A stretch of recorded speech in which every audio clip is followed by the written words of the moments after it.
안녕하십니까. 진세골 사랑의 집 이사장 주수일입니다. 저는 몇 주에 걸쳐서 행복의 실체와 그림자에 대해서 육하 원칙에 의해서 계속 말씀을 드리고 있습니다.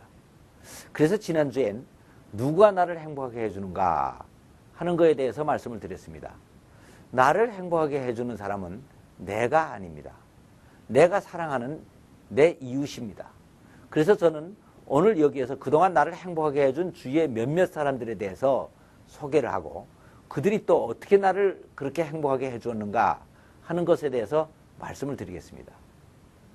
우리는 흔히 돈이 많은 사람이나 훌륭한 사람이나 높은 사람이 나를 행복하게 해줄 수 있다고 생각들을 합니다. 그러나 실제는 그렇지가 않습니다. 아주 연약하고 힘이 없는 사람이라고 할지라도 내가 관심을 가지고 사랑을 하고 있으면 그 사람이 나를 행복하게 해줄 수가 있는 것입니다. 지금부터 약 15년 전의 일입니다. 주일 예배가 끝났는데 아내가 내게로 와서 여보, 변집사가 간경화로 복수가 차서 병원에 입원을 했대요. 여선대회 회원들이 병문안을 가는데 당신도 같이 좀 갑시다 하고 얘기를 했습니다. 나는 그때 당시에 주일이면 교회에서 주일학교 교사, 성가대 대장, 남선대 회장, 당회원 등으로 많은 일들을 맡고 있었기 때문에 아침 일찍 교회에 나가서 저녁 예배까지 드리고 나면 평일에 회사를 일을 했을 때보다도 훨씬 더 지치고 힘이 들었습니다.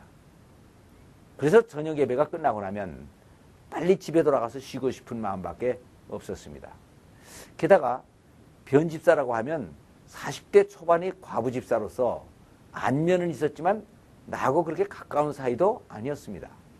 그래서 나는 아내에게 아니 여선대 회원 병문안을 가는데 왜 내가 따라가오? 나는 오늘 피곤하니까 당신이나 다녀와요 하고 슬쩍 꽁무니를 뺐습니다. 그랬더니 옆에서 듣고 있었던 한 여집사가 장로님이 같이 가시면 얼마나 좋겠어요. 같이 가셔서 기도도 해주시고 격려 말씀도 해주세요 하고 나를 꽉 붙잡았습니다. 그래서 할 수 없이 체면에 밀려서 같이 병문안을 가게 됐습니다. 병실에 들어섰더니 변집사의 상황은 아주 심각했습니다. 급성 간경화증으로 배 복수가 가득 찬 것은 물론 온몸이 심하게 부어 있었습니다. 그리고 의사 선생님 말로는 병이 나서 퇴원하기는 힘들 것 같다는 얘기였습니다. 그리고 아들은 중동에 일을 하러 나가 있었고 딸은 어느 개인 회사에 다니고 있었는데 병원비도 아주 많이 나와서 어떻게 해야 할지 아주 막역한 상태라는 것이었습니다. 상황을 보고 또 얘기를 듣고 나니 너무 측은한 생각이 들었습니다. 그래서 저는 내가 산을 향하여 눈을 들리라 나의 도움이 어디서 올꼬 나의 도움이 천지를 지으신 여호와께로서다 라고 하는 시편 121편의 말씀을 봉독하고 위로의 말씀을 주었습니다.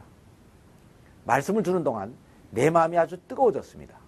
그래서 나는 이런 상황은 인간의 힘으로는 어떻게 할 수가 없고 하나님께 의뢰할 수밖에 없으니 하나님께 기도하자고 하여 손에 손을 잡고 같이 간 많은 여선대원들과 같이 간절히 기도를 드렸습니다. 기도하는 동안 성령께서 역사를 하셨는지 사람들의 마음이 뜨거워졌고 얼마나 간절하게 기도를 했던지 병자는 물론 같이 갔던 모든 사람들이 눈이 눈물로 흠뻑 젖어 있었습니다. 그렇게 하고 집으로 돌아오고 나니 온몸은 피곤하여 나른했지만 마음은 그렇게 기쁘고 보람이 넘칠 수가 없었습니다. 그래서 저는 집에 돌아와서 주님께서 주신다고 하신 평안함이 바로 이런 것이었구나 하는 것을 느끼면서 감사의 기도를 드렸습니다. 그런데 정작 더 놀란 것은 그 다음 주 주일 예배를 마친 후였습니다.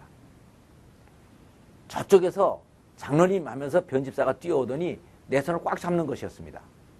그리고는 눈시울이 붉어지면서 장로님 감사합니다 하고 인사를 하는 것이었습니다. 나는 깜짝 놀랐습니다. 그래서 엉겁결에 아니 어떻게 이렇게 빨리 퇴원해서 나왔나요? 하고 물었습니다. 그랬더니 변집사가 아니 장로님이 지사님들과 같이 와서 기도를 해주셨잖아요. 그날 이후로 차츰 좋아지기 시작하더니 이렇게 퇴원까지 하게 됐어요.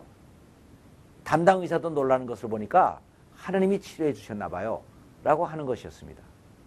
그래서 저는 아니 그래도 그렇지 어떻게 그렇게 상태가 안 좋았는데 벌써 퇴원까지 했어요 하고 말하면서 저는 스스로도 제 믿음이 없는 것에 놀랐습니다.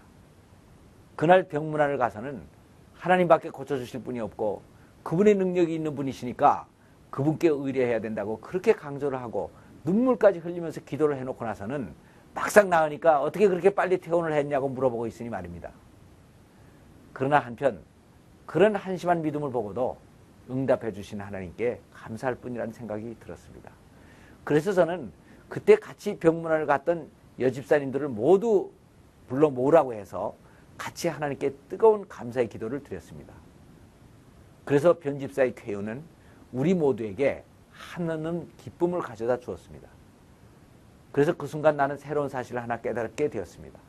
그것은 내가 이웃을 사랑하고 있으면 그들 중에 누군가 나를 행복하게 해줄 수 있는 것입니다.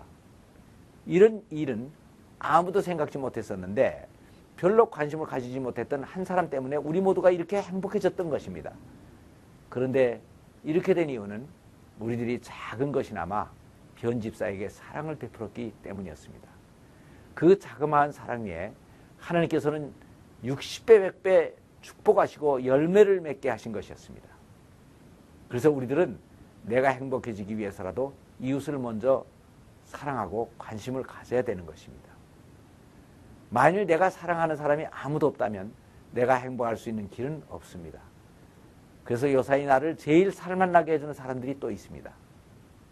그들은 바로 제가 운영하고 있는 싱글 크리스찬들의 모임입니다.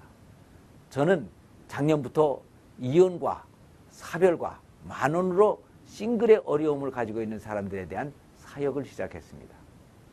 그래서 1200명 이상의 카페 회원들이 인터넷 카페에서 교제를 하고 있고 매주 100명 가까운 회원들이 모여 새로운 가정을 이루기 위한 교육을 받고 있습니다. 그런데 그들이 처음에는 이혼과 사별의 상처를 속에서 아주 어렵게 우리 모임을 찾아옵니다. 그러나 모임을 하는 동안 과거의 상처들을 치유받고 얼굴이 밝아지고 새로운 삶에 대한 희망을 찾게 됩니다. 그리고 새 커플들이 계속 태어나는데 그들도 계속 교육을 받으면서 행복하게 된 자기들의 가정에 대해서 또 계속 간증들까지 합니다. 그러면 저는 그들을 보면서 마치 내 자식들이 잘 되는 것 같이 큰 기쁨과 보람을 느낍니다. 그런데 저는 지금까지 이러한 싱글들이 나를 이렇게 행복하게 해주려고는 생각해 본 적도 없습니다. 그런데 그들이 어떻게 나를 이렇게 행복하게 해주는가 하는 것을 생각해 봤습니다. 그러다가 얻은 결론이 바로 내가 그들에게 관심을 가지고 그들을 사랑할 수 있었기 때문이었다는 것을 깨달았습니다. 그래서 마태복음 7장 12절에는 네가 대접받고자 하는 대로 남을 대접하라. 이것이 바로 율법이요 선지자라고 말씀하셨습니다. 내가 이웃을 내 몸과 같이 사랑을 하면 그 유익을 내가 받게 되는 것입니다. 그러므로 이 말씀은 율법적으로 사랑하지 않으면 안 된다는 얘기가 아니고 내가 행복해지기 위해서라도 어떻게 해야 되는가 하는 것을 구체적으로 가르쳐주신 말씀입니다. 행복해지려면 사랑을 받으려고 하기보다는 먼저 남을 사랑할 수가 있어야 되는 것입니다. 감사합니다.